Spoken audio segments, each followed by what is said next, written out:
اهدنا الصراط المستقيم. Assalamualaikum warahmatullahi wabarakatuh. Alhamdulillahilladzi akramana bi syahri Ramadan, syahrun unzila fihil Qur'an hudan linnasi wa bayyinati minal huda wal furqan. Allahumma salli wa sallim wa barik ala nabina Muhammadin waladi adnan wa ala alihi wa sahbihi du'ati bil Qur'an, amma ba'du. Para alim ulama, para asatiz, bapak-bapak, ibu-ibu, hadirin hadirat jamaah salat Isya dan Tarawih rahimakumullah. Bulan Ramadan ini 30 hari atau 29 lamanya. Tetapi kalau dibicarakan tidak habis-habis. Banyak sekali pembicaraan masalah yang ada berkenaan dengan puasa Ramadan ini. Ada yang melihatnya Ramadan sebagai syahrul rahmah, bulan kasih sayang, syahrul maghfirah, bulan pengampunan. Tetapi pada kesempatan ini kita akan melihat bahwa Ramadan itu salah satu adalah syahrul muhasabah, bulan di mana kita melakukan evaluasi, menilai ulang, meneliti ulang perjalanan kehidupan kita, termasuk dan terutama kita berkeluarga, berumah tangga dengan keluarga kita. Bapak Ibu sekalian yang berbahagia, di bulan puasa ini ada yang nilainya besar tetapi orang kurang memahaminya. Bapak, kalau tadi kita sholat kita itu namanya ibadah atau amalul jawarih wa amalul qalbi. Ibadah kita adalah ibadah fisik. Angkat tangan, takbiratul ihram, ngucap Allahu Akbar, ruku, sujud, sampai tasyahud. Malaikat tahu kalau kita melakukan ibadah dan tugasnya mencatat dan dilipat gandakan. Kalau kita melakukan ibadah haji, Bapak saudara sekalian, maka ibadah haji adalah ibadah bil jawarih wal mal, ibadah dengan anggota tubuh tapi harus punya uang. Malaikat tahu kalau kita melakukannya. Orang yang bayar zakat hartanya berkurang. Tapi bagaimana dengan ibadah puasa?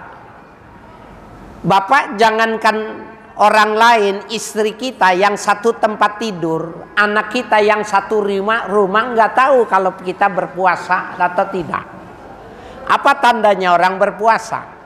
Tidak ada. Bahkan ulama ada yang berpendapat malaikat tidak tahu kalau kita melakukan ibadah puasa. Nggak bisa terdeteksi oleh manusia, apalagi oleh malaikat. Malaikat baru tahu kalau kita beribadah apabila kita mengucapkan Allahu Akbar. Salat mulutnya terbuka, baca Al-Quran Bismillahirrahmanirrahim. Baru ngerti malaikat bahwa kita berpuasa dari lantaran aroma mulutnya. Atyabu mirrihil misk. Bau mulut orang yang berpuasa jauh lebih wangi ketimbang minyak misik. Subhanallah. Ini Bapak hadis sahih, hadis ini hadis qudsi yang mengatakan bau mulut orang berpuasa itu lebih wangi dari minyak misik. Itu kalimat itu indallah, di sisi Allah. Apa maknanya? Jangan dibuktikan. Kalau Bapak buktikan jam 1 siang, bilang sama istri suruh mangap gitu, bau apa kira-kira? Bau karbit. Enggak bisa Pak, bukan itu. Kalimat itu indallah, di sisi Allah. Apa maknanya? Yang bau, yang kotor, yang tidak disuka, nilainya tinggi di hadapan Allah. Apalagi baca Al-Quran, apalagi berpuasa, apalagi tasbih, tahmid, tahlil. Itu yang pertama. Malaikat tidak bisa mendeteksi puasa orang kecuali dia membuka mulutnya. Yang kedua yang mesti kita tahu, dan ini yang menyebabkan lahirnya kecerdasan spiritual. Allah mengatakan di dalam hadis qudsi itu, wa yada'u syahwatahu wa ta'amahu li ajli. Orang yang berpuasa itu dia tinggal syahwatnya, keinginannya, makanannya karena aku. Subhanallah. Bapak, istri bapak di belakang itu, kenapa dia mau tinggal ibu bapaknya? Dia tinggal keluarganya, kampung halamannya, ikut sama bapak karena aku. Ada cinta. Dan itu nilainya yang mahal. Ketika kita mengevaluasi diri, bapak saudara sekalian, anak kita yang masih kecil kita ajarkan berpuasa. Kita kasih pemahaman puasa itu diminta sama Allah. Orang yang memberi yang bagus, Allah suka, Allah sayang. Allah bisa kasih kepandaian, Allah kasih kecerdasan. Kemudian kita kasih stimulus, kalau sore kita kasih uang anak kecil itu. Kenapa? Karena memang belum wajib dia berpuasa. Sampai dia balik baru berwajib. Bapak ketika dia pulang dari TK, pulang dari sekolah, lehernya tercekik, perutnya lapar. Dia pulang ke rumah ibunya tidak ada, bapaknya bekerja, dibukanya kulkas. Di situ ada sejumlah makanan, sejumlah minuman halal punya bapak, punya ibunya. Tidak usah beli. Anak itu yang panas, yang tercekik lehernya cuma buka kulkas. Kenapa? Supaya dapat hawa dingin, supaya tidak terlalu berat. Tapi tangannya tidak mengambil makanan, tidak mengambil minum. Itu yang dalam perspektif dalam Al-Quran dikatakan li'annahu li'ajli. Dia tinggal keinginannya itu karena aku. Bapak, inilah yang disebut dengan kecerdasan spiritual. Anak kalau sudah bisa begini, bapak saya sekalian, maka dia mudah dibentuknya. Nah, ini oleh pakar-pakar pendidikan, bapak saya sekalian, kecerdasan spiritual itu menjadi sangat penting ketika anak itu pengen diarahkan kemana. Nah, maka dengan cara yang semacam ini, anak ini pasti pinter. Jadi dibangun dengan spiritualnya dulu. Dia tahu bahwa bapaknya tidak ada, ibunya tidak ada, tapi tangannya tidak mau karena dia lihat ada Allah. Dia tahu Allah melihatnya. Anak ini cerdas. Kalau anak ini disuruh menghafal Quran, maka cepat dia menghafalnya.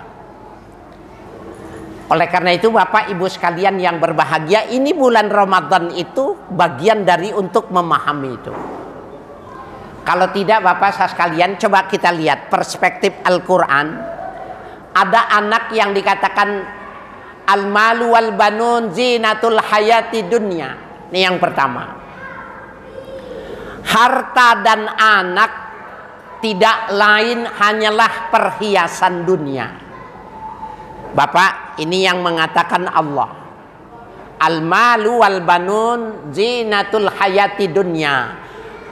Ada anak yang dilahirkan tidak lebih sebagai sebuah perhiasan saja.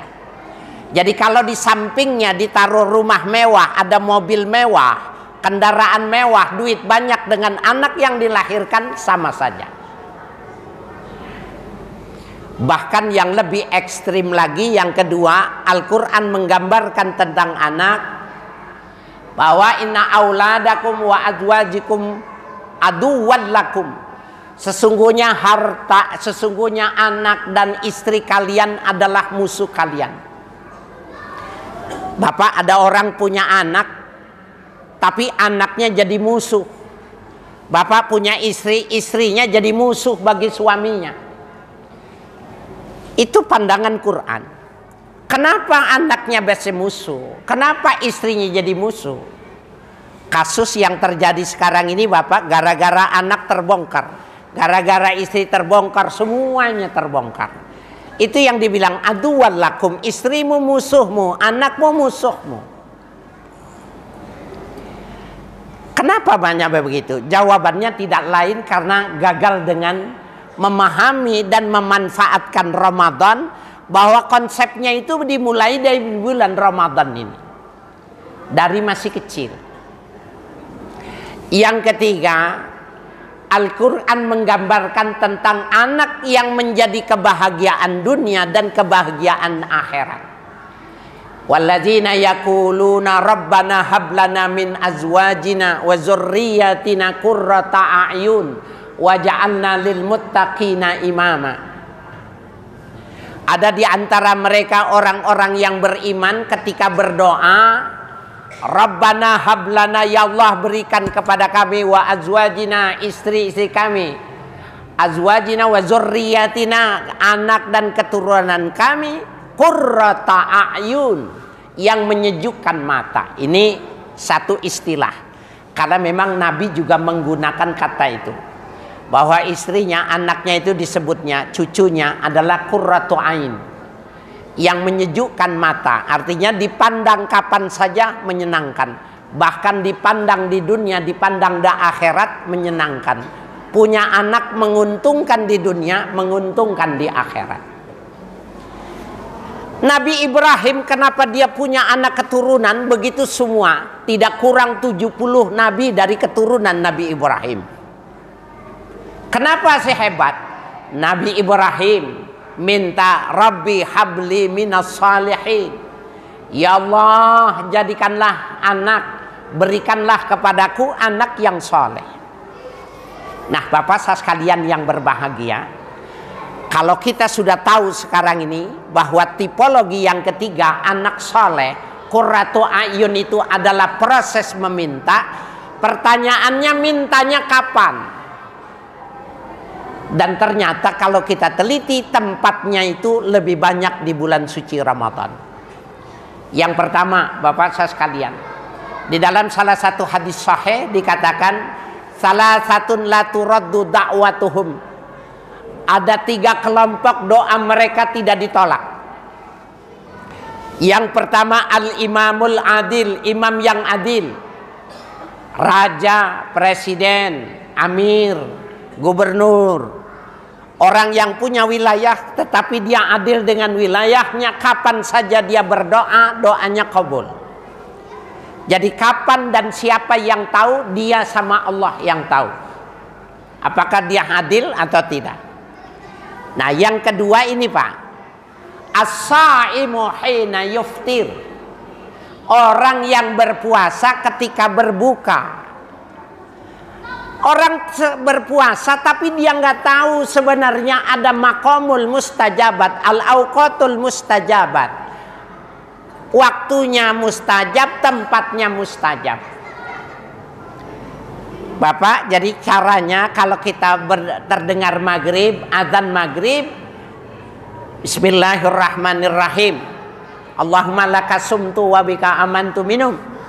Udah selesai, stop makannya, minumnya di stop dulu, doa dulu. Ini yang jarang orang ingat, bahkan remnya nggak pakem. Orang kalau udah buka puasa, di depannya ada yang dia inginkan, yang dia pengen, remnya nggak pakem. Padahal di situ auqatul mustajabat. Tahan Pak. Bismillahirrahmanirrahim. Ya Allah, anak saya, cucu saya yang Mesir ini saya pingin begini begitu ya Allah. Bagi anaknya yang sudah besar, yang tidak mau sholat, anaknya yang tidak patuh pada orang tua, anaknya yang belum pandai, di bulan itu Bapak ketika berbuka puasa selama 30 hari, ya Allah, anak saya sudah besar. Kalau tidak kau panjangkan tanganmu Dan kau belai kepada anakku, sesungguhnya anakku inilah yang menjadi palang pintu aku untuk masuk ke dalam sorga ya Allah. Selain harus ditebas lehernya, tidak mungkin kita bisa masuk ke dalam sorga. Bapak, itu digambarkan dalam hadis, orang mau masuk sorga ibadahnya banyak, tapi anaknya dipalang, anaknya jadi palang pintu bagi orang tua yang mau masuk sorga. Minta ya Allah, kalau tidak kau panjangkan tanganmu, sesungguhnya anakku ini menjadi palang pintuku untuk masuk ke dalam sorga. Ulurkan tanganmu ya Allah, bimbing hatinya ya Allah. Terus minta Bapak saya sekalian. 30 hari Pak Ustadz udah lewat ini, udah dapat 1 minggu, terus kita mulai besok. Itu yang pertama. Yang kedua, di dalam hadis sahih dikatakan, yanzilullahu likulli lailatin ila sama'id dunya. Allah setiap malam turun ke langit dunia, ke langit pertama. Hina baqiya sulusul lailul akhir, ketika masih ada sepertiga yang terakhir. Bapak, dari Isya sampai subuh dibagi 3. Sepertiga yang terakhir itu waktu sahur. Sahur silakan, makan minum silakan, karena itu memang barokah dan membuat kita kuat. Tapi setelah itu jangan tidur. Setelah itu buru-buru ke masjid. Ngapain? Sholat taubat. Ngapain? Tasbih, tahlil. Kemudian itu berdoa. Ya Allah, aku nggak mampu lagi nanganin anakku ini ya Allah. Tidak kuat lagi ya Allah, kalau bukan karena Engkau mestinya aku sudah kembalikan amanah yang Kau berikan ini ya Allah. Minta terus. Bapak yang tidak punya anak, bapak yang nggak punya hajat, ada nggak? Anak nggak punya, turunan nggak punya, istri nggak punya, hajat nggak punya. Bapak mulai sekarang berdoa. Tiang besi yang di depan minta rubuh, tapi jangan menimpa orang 1 bulan. Insya Allah tiang besi itu rubuh. Apalagi anak kita yang nyawa, punya kehidupan. Kalau kita minta kepada yang punya, maka insya Allah dikabul. Dan itu tempatnya di Ramadan. Jadi kadang-kadang kita tidak memanfaatkannya. Seperti halnya orang-orang ketika zaman Islam awal, ketika diperintah untuk hijrah ke Madinah, ada yang tidak mau berangkat. Kemudian dilukiskan di dalam Al-Quran, mereka nanti di yaumil kiamah bilang, ya Allah, kami adalah orang yang tertindas, kami orang yang dianiaya di kota Mekah. Seakan dia minta dispensasi. Tapi Al-Quran mengatakan, Allah memberikan jawaban, alam takun ardullahi wasi'ah fatuhajiru fiha. Bukankah bumi itu luas, kenapa kalian tidak berhijrah?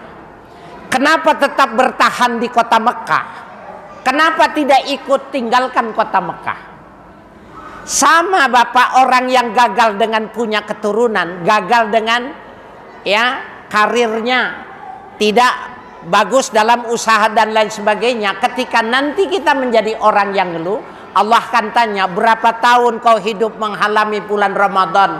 Kenapa kau tidak memintanya di bulan suci Ramadan? Jadi salah Bapak-bapak sekalian, bila kesempatannya kita diberikan, tetapi kita tidak memanfaatkannya. Subhanallah, Bapak yang masih punya anak kecil, cucu, atau yang sudah besar, masih ada waktu kita untuk meminta kepada Allah. Dan itu janji Allah, la turaddu da'watuhum, tidak ditolak doa-doa mereka itu, sepanjang kita bisa memanfaatkan waktu berbuka dan waktu kita sahur. Mudah-mudahan apa yang saya sampaikan saya bisa mengamalkannya, Bapak-bapak, ibu-ibu bisa mengamalkannya dan bermanfaat, sehingga kita punya keturunan sebagai yang qurratu a'yun. Amin ya rabbal alamin. Wassalamualaikum warahmatullahi wabarakatuh.